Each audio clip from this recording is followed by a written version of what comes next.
Hello, and welcome to the 48 Laws of Power by Robert Greene discussion series. I am your host, Darth Hideous, and today in this video, I will be reading and giving a few thoughts on the preface of the 48 Laws of Power. Those of you who are familiar with my channel may know that I read this during a 6-hour live stream, and I thought, for my audience's best case, I would go ahead and just recondense this first portion of the book into a much more manageable piece of content, so that is why I am making this video today. Join me and let's get into the preface to the 48 Laws of Power.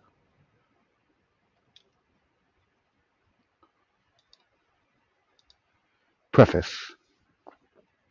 The feeling of having no power over people and events is generally unbearable to us.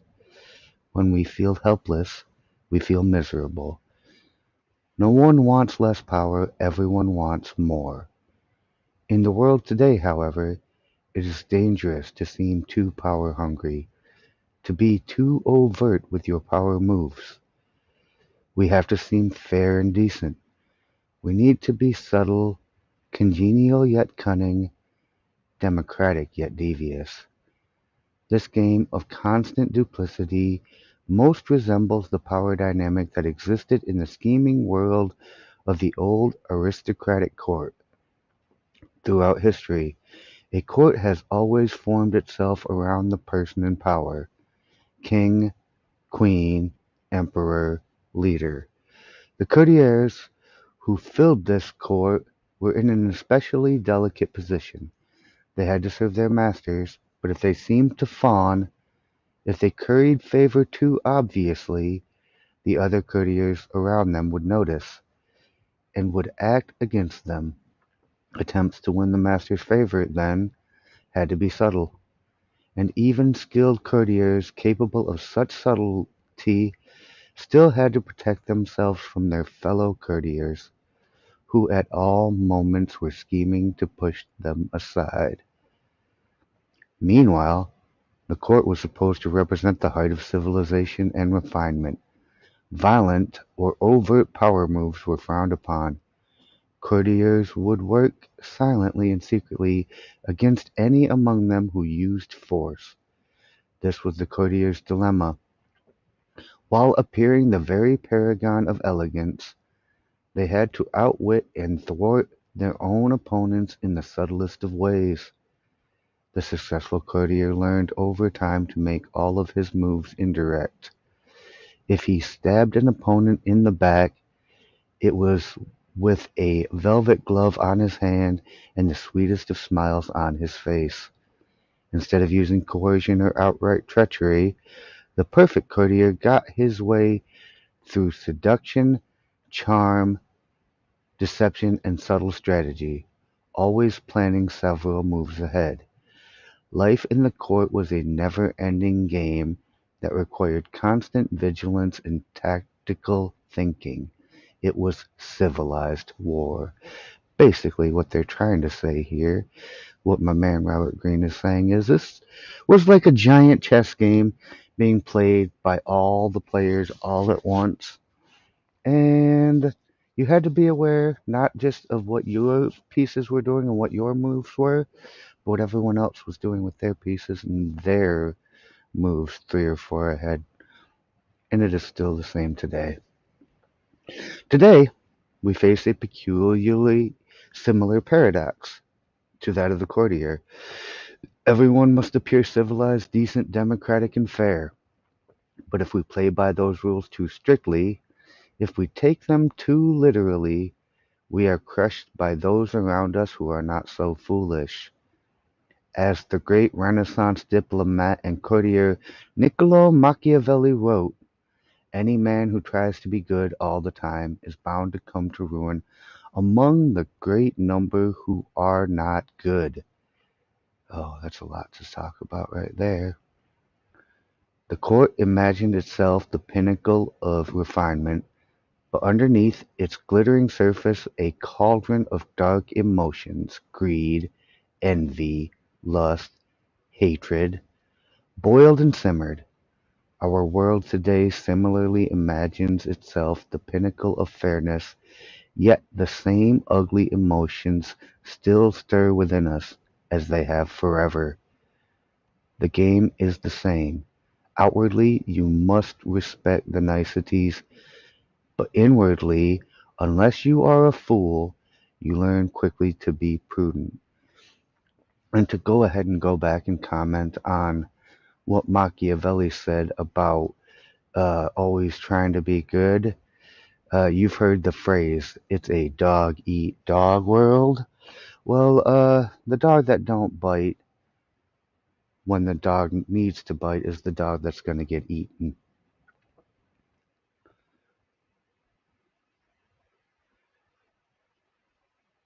But inwardly, unless you are a fool, you learn to quickly be prudent and do as Napoleon advised. Place your iron hand inside a velvet glove.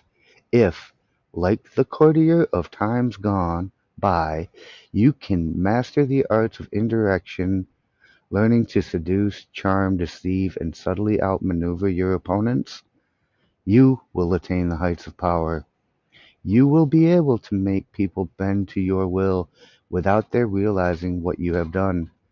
And if they do not realize what you have done, they will neither resent nor resist you. So, go ahead and one of the best ways to manipulate people is to plant a seed and make them think it was their idea to do what you wanted them to do. Quote, courts are, unquestionably, the seats of politeness and good breeding. Were they not so, they would be the seats of slaughter and desolation. Those who now smile upon and embrace would affront and stab each other if manners did not interpose. Lord Chesterfield. To some people, the notion of consciously playing power games, no matter how indirect, seems evil, asocial, a relic of the past. They believe they can opt out of the game by behaving in ways that have nothing to do with power. You must beware of such people, for while they express such opinions outwardly, they are often among the most adept players at power. They utilize strategies that cleverly disguise the nature of the manipulation involved. These types, for example, will often display their weakness and lack of power as a kind of moral virtue. But true powerlessness, without any motive of self-interest, would not publicize its weakness to gain sympathy or respect. Making a show of one's weakness is actually a very effective strategy, subtle and deceptive in the game of power. See Law 22, the surrender tactic. And I do agree with this premise that sometimes the greatest way to go ahead and misdirect an opponent or an enemy is to, like the great Sun Tzu once said in The Art of War, when you are weak, appear strong. When you are strong, appear weak. Never let your opponent know what you are doing.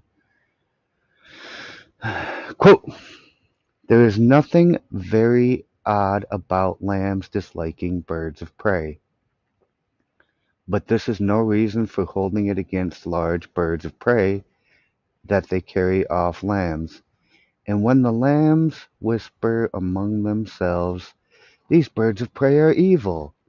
And does this not give us a right to say that whatever is the opposite of a bird of prey must be good? There is nothing intrinsically wrong with such an argument, though the birds of prey will look somewhat quizzically and say, we have nothing against these good lambs. In fact, we love them. Nothing tastes better than a tender lamb. Friedrich Nietzsche. Another strategy of the supposed non-player is to demand equality in every area of life. Everyone must be treated alike, whatever their status and strength.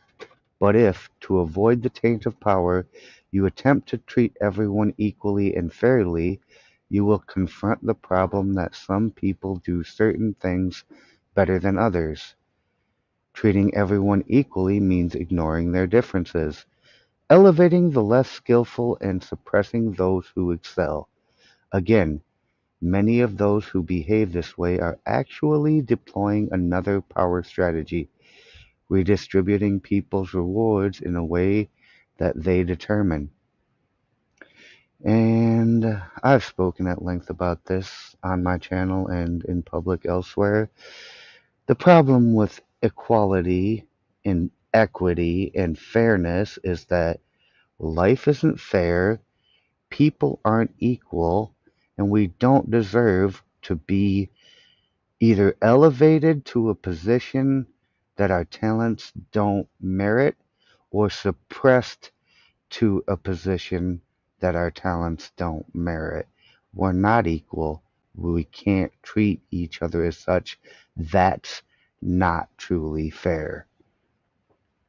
Yet another way of avoiding the game would be perfect honesty and straightforwardness, since one of the main techniques of those who seek power is deceit and secrecy.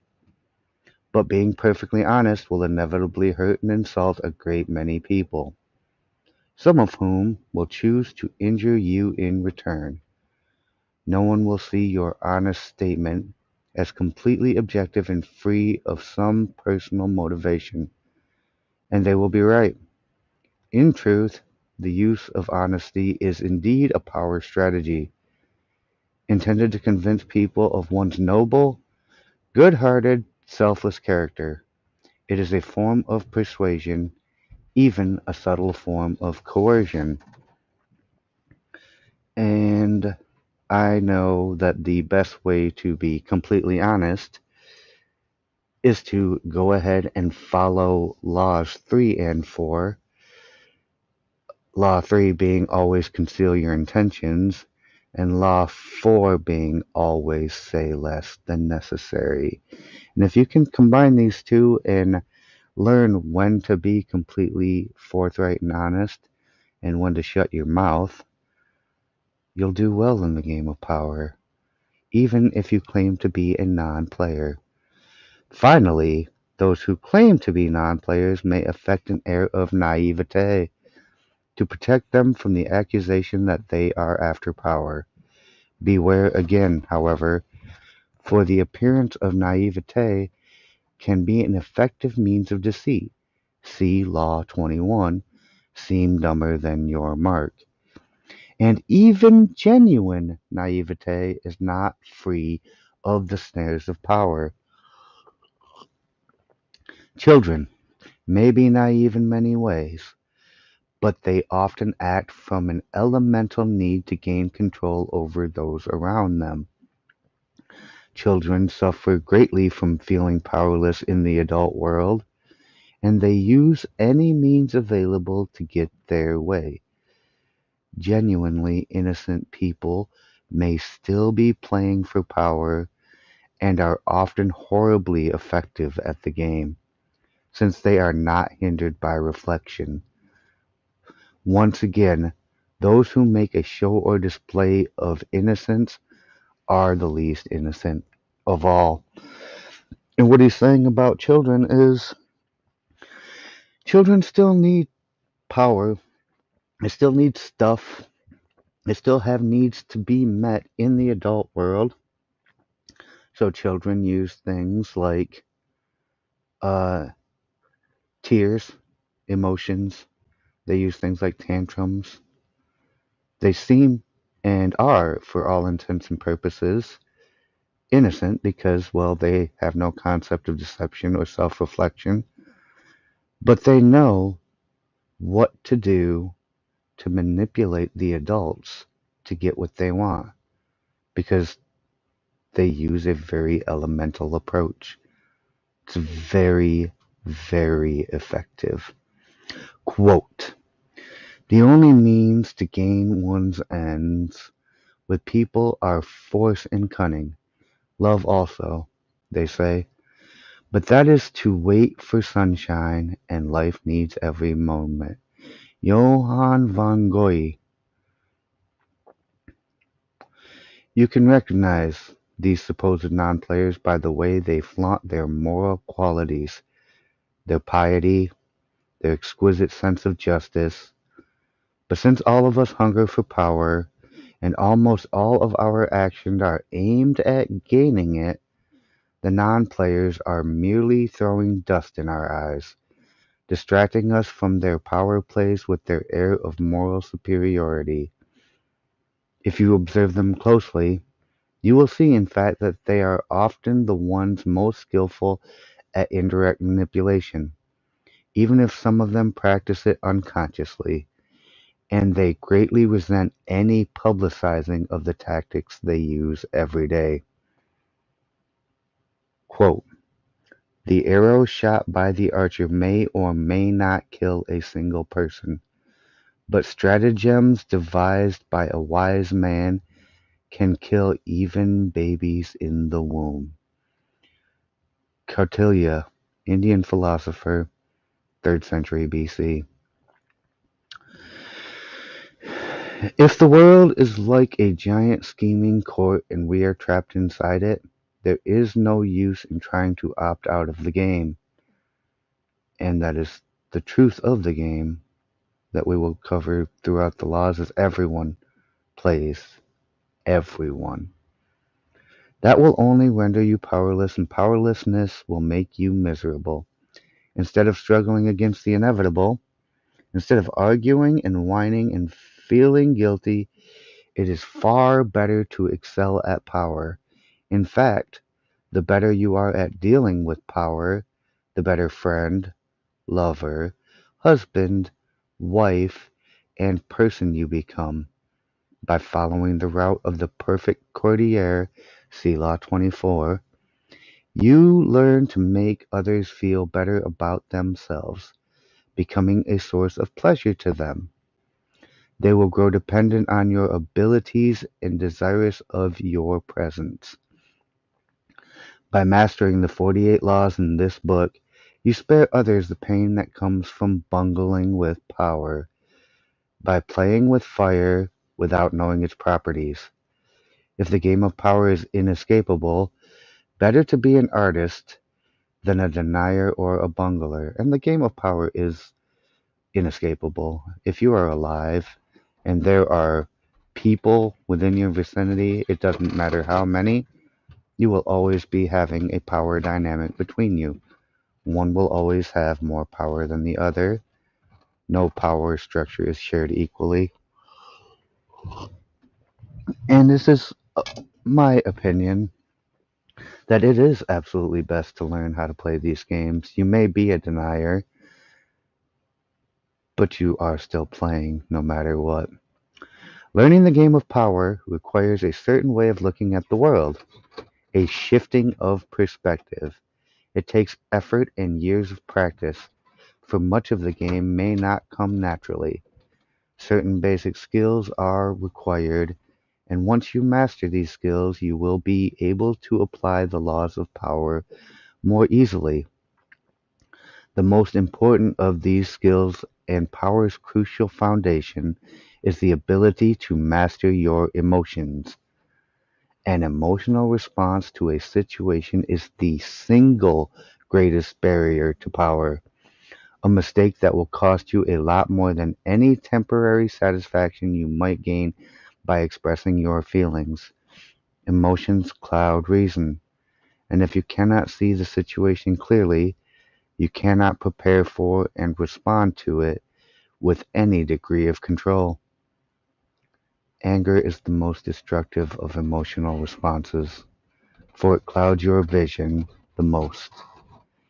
It also has a ripple effect that invariably makes situations less controllable and heightens your enemy's resolve. If you are trying to destroy an enemy who has hurt you, far better to keep him off guard by feigning friendliness than showing your anger. Love and affection are also potentially destructive, in that they blind you to the often self-serving interests of those whom you least suspect of playing a power game. You cannot repress anger or love, or avoid feeling them, and you should not try. But you should be careful about how you express them, and most important, they should never influence your plans and strategies in any way. Which means definitely just be careful, play your emotions close to the vest. Related to mastering your emotions is the ability to distance yourself from the present moment and think objectively about the past and future. Like Janus, the double-faced Roman deity and guardian of all gates and doorways, you must be able to look in both directions at once, the better to handle danger from wherever it comes. Such is the face you must create for yourself, one face looking continuously to the future, and the other to the past. Quote, I thought to myself with what means, with what deceptions, with how many varied arts, with what industry a man sharpens his wits to deceive another, and through these variations the world is made more beautiful. Francesco Vittori, contemporary and friend of Machiavelli, early 16th century. For the future, the motto is "No days on alert". Nothing should catch you by surprise because you are constantly imagining problems before they arise. Instead of spending your time dreaming of your plan's happy ending, you must work on calculating every possible permutation and pitfall that might emerge in it. The further you see, the more steps ahead you plan, the more powerful you become. This is back to the life is a chess game reference, and everyone's constantly playing it. So while you're planning ahead for like the victorious and glory filled ending of your plans, understand that for every happy ending there is several disasters that may befall it along the way. And be cognizant of the fact that just because you want something to work out a way doesn't mean it always will. And there are usually things you can do and steps you can take to mitigate disaster if you take the time to imagine it happening. You can't imagine all things. That's impossible. But if you try to think about what could actually derail you, you can find the most likely culprits and do your best to mitigate them out. The other face of Janus looks constantly to the past, though not to remember past hurts or bear grudges. That would only curb your power. Half of the game is learning how to forget those events in the past that eat away at you and cloud your reason. The real purpose of the backward-glancing eye is to educate yourself constantly. You look at the past to learn from those who came before you. The many historical examples in this book will greatly help that process. Then, having looked to the past, you look closer at hand to your own actions and those of your friends. This is the most vital school you can learn from, because it comes from personal experience. Yes, always draw on your experiences, always draw on the experiences of those closest to you, because those will be the ones that you have the best explanation and greatest understanding of.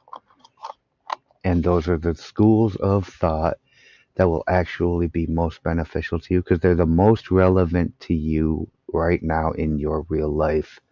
Things that are actually happening to yourself and the people around you. Quote, there are no principles, there are only events. There is no good and bad. There are only circumstances. The superior man espouses events and circumstances in order to guide them. If there were principles and fixed laws, nations would not change them as we change our shirts, and a man cannot be expected to be wiser than an entire nation. Honoré de Balzac. And what this quote is saying is what I say all the time, that values are subjective, that there is no evil and good, there is no good and bad, there is only the circumstances and standards that we have at the time. And just because something might be good for me, the bird of prey, does not make it inherently beneficial to a little lamb. And just like something may be good for the lamb, does not exactly help me, the bird of prey, out much. And that is exactly what uh, de Balzac is getting at here. That everything is subjective, and if you think or believe in a objective good and evil, that you are making a terrible mistake. Continuing, you begin by examining the mistakes you have made in the past, the ones that have most grievously held you back. You analyze them in terms of the 48 laws of power, and you extract from them a lesson and an oath. I shall never repeat such a mistake. I shall never fall into such a trap again. If you can evaluate and observe yourself in this way, you can learn to break the patterns of the past, an immensely valuable skill. Power requires the ability to play with appearances. To this end, you must learn to wear many masks and keep a bag full of deceptive tricks. Deception and masquerade should not be seen as ugly or immoral. All human interaction requires deception on many levels, and in some ways what separates humans from animals is our ability to lie and deceive. In Greek myths, in India's Mahabharata cycle, in the Middle Eastern epic of Gilgamesh, it is the privilege of the gods to use deceptive arts. A great man, Odysseus, for instance, was judged by his ability to rival the craftiness of the gods, stealing some of their divine power by matching them in wits and deception. Deception is a developed art of civilization, and the most potent weapon in the game of power. You cannot succeed at deception unless you take a somewhat distanced approach to yourself, unless you can be many different people, wearing the mask that the day and the moment require, with such a flexible approach to all appearances, including your own, you lose a lot of the inward heaviness that holds people down. Make your face as malleable as the actor's. Work to conceal your intentions from others. Practice luring people into traps. Playing with appearances and mastering arts of deception are among the aesthetic pleasures of life. They are also key components in the acquisition of power. Yes, the greatest of actors of our time can make us believe that what they're doing isn't acting. Like in a movie, if an actor plays a role so well that it evokes your emotion, then they have played the game of power to evoke that emotion from you and use their deception and masquerade to sell you a reality that doesn't exist. Some people are far better at this than others, but that is why there are many different ways to play the game of power. If deception is the most potent weapon in your arsenal, then patience in all things is your crucial shield. Patience will protect you from making moronic blunders. Like mastering your emotions, patience is a skill. It does not come naturally, but nothing about power is natural. Power is more godlike than anything in the natural world, and patience is the supreme virtue of the gods who have nothing but time. Everything good will happen. The grass will grow again. If you give it time and see several steps into the future. Impatience, on the other hand, only makes you look weak. It is a principal impediment to power. Power is essentially amoral, and one of the most important skills to acquire is the ability to see circumstances rather than good or evil. Power is a game. This cannot be repeated too often. And in games you do not judge your opponents by their intentions, but by the effect of their actions. You measure their strategy and their power by what you can see and feel. How often are someone's intentions made the issue only to cloud and deceive? What does it matter if another player, your friend or rival, intended good things and had only your interests at heart, if the effects of his action lead to so much ruin and confusion? It is only natural for people to cover up their actions with all kinds of justifications, always assuming that they have acted out of goodness. You must learn to inwardly laugh each time you hear this, and never get caught up in gauging someone's intentions and actions through a set of moral judgments that are really an excuse for the accumulation of power. It is a game. Your opponent sits opposite you. Both of you behave as gentlemen or ladies, observing the rules of the game and taking nothing personally. You play with a strategy and you observe your opponent's moves with as much calmness as you can muster. In the end, you will appreciate the politeness of those you are playing with, more than their good and sweet intentions. Train your eye to follow the results of their moves, the outward circumstances, and do not be distracted by anything else. Half of your mastery of power comes from what you do not do, what you do not allow yourself to get dragged into. For this skill you must learn to judge all things by what they cost you. As Nietzsche wrote, the value of a thing sometimes lies not in what one attains with it, but in what one pays for it, what it costs us. Perhaps you will attain your goal, a worthy goal at that, but at what price?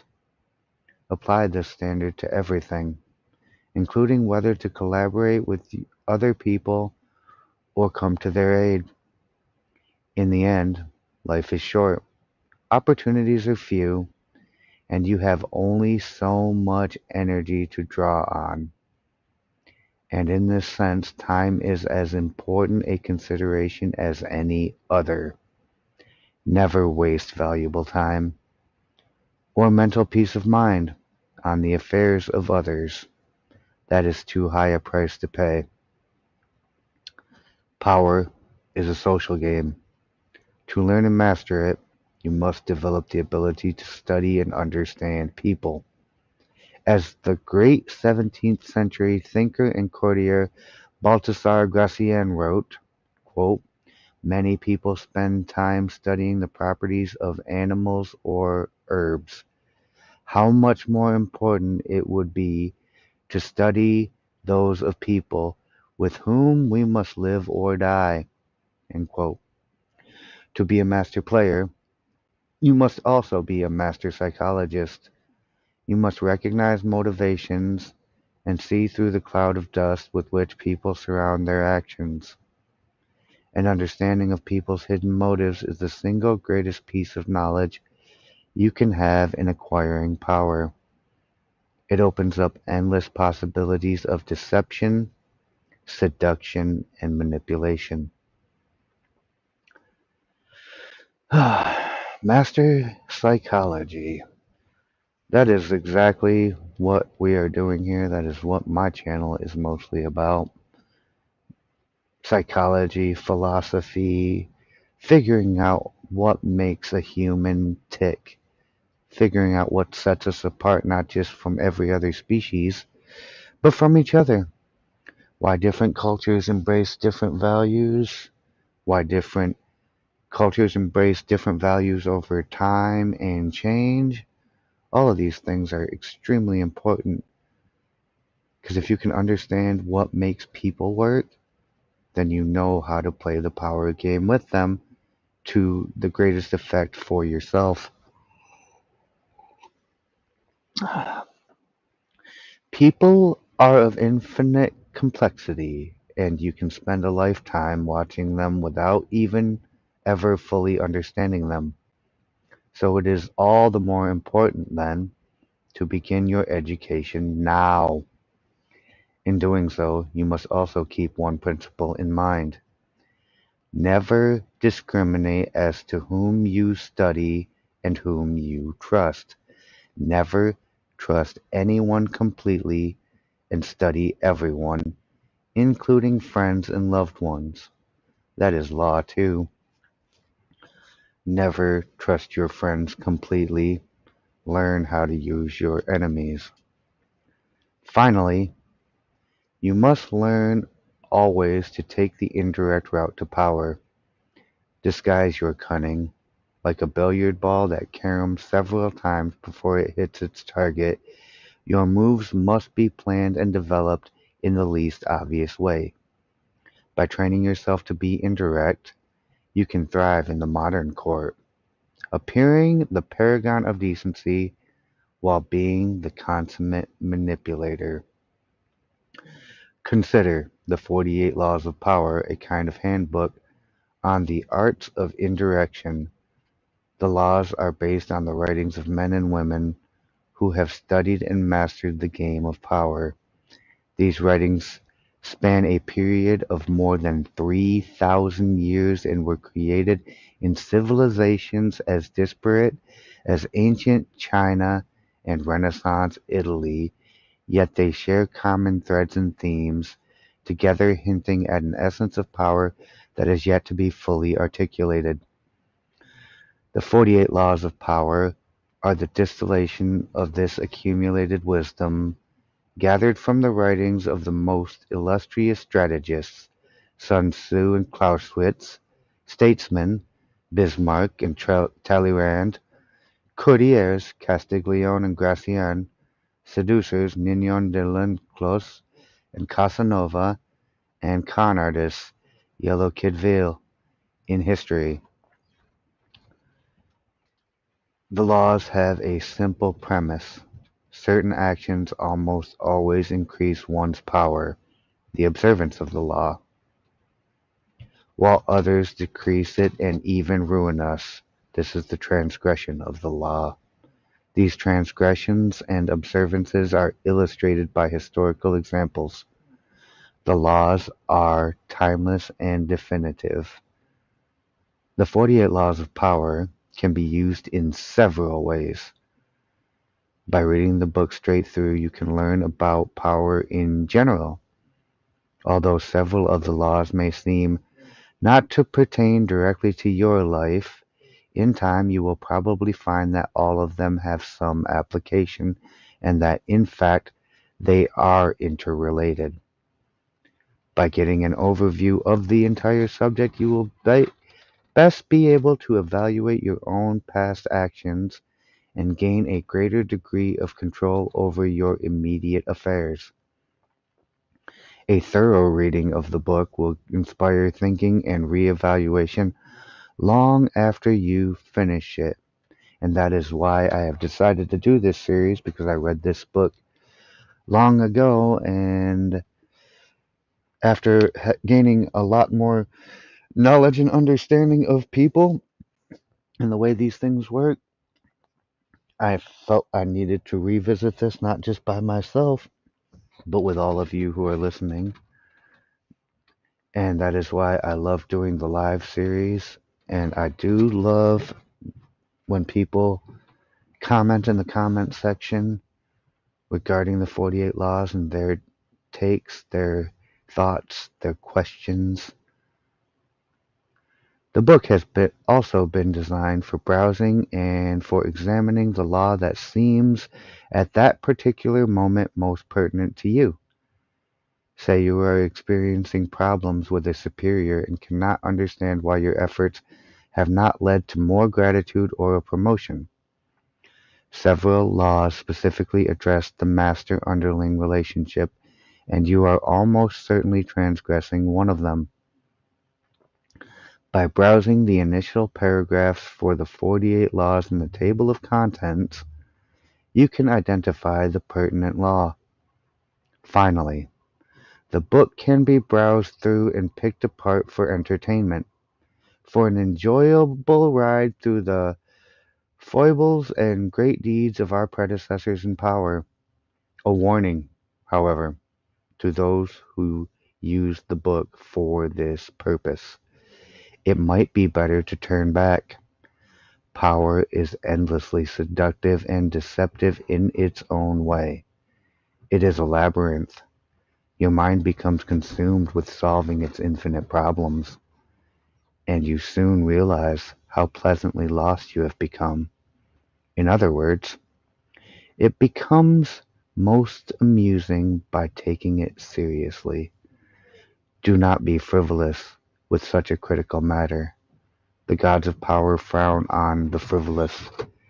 They give ultimate satisfaction only to those who study and reflect, and punish those who skim the surfaces looking for a good time.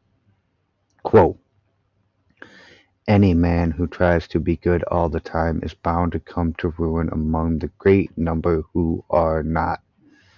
Hence, a prince who wants to keep his authority must learn how not to be good, and use that knowledge, or refrain from using it, as necessity requires. The Prince, Niccolo Machiavelli. Okay, y'all, that concludes our reading and a few of my thoughts and comments on the preface to the 48 Laws. I figured I would condense this for you all so that you don't have to pick through my 6-hour live stream and the huge panel discussion that surrounds this in the first portion. And I hope you all took away a better understanding of exactly why I'm doing this series. This is a very important topic to me personally, and I hope you all enjoyed it. And if you did enjoy it, leave a like on this video. Go ahead and subscribe to the channel if you haven't for more content like this. Share it out to your friends if you really enjoyed it that much. Maybe there's somebody in your life who needs to know these things. And hit that bell icon for notifications on more of my content. Thank you all for joining me for the preface of the 48 Laws of Power by Robert Greene, and I will see you in the next video or live stream.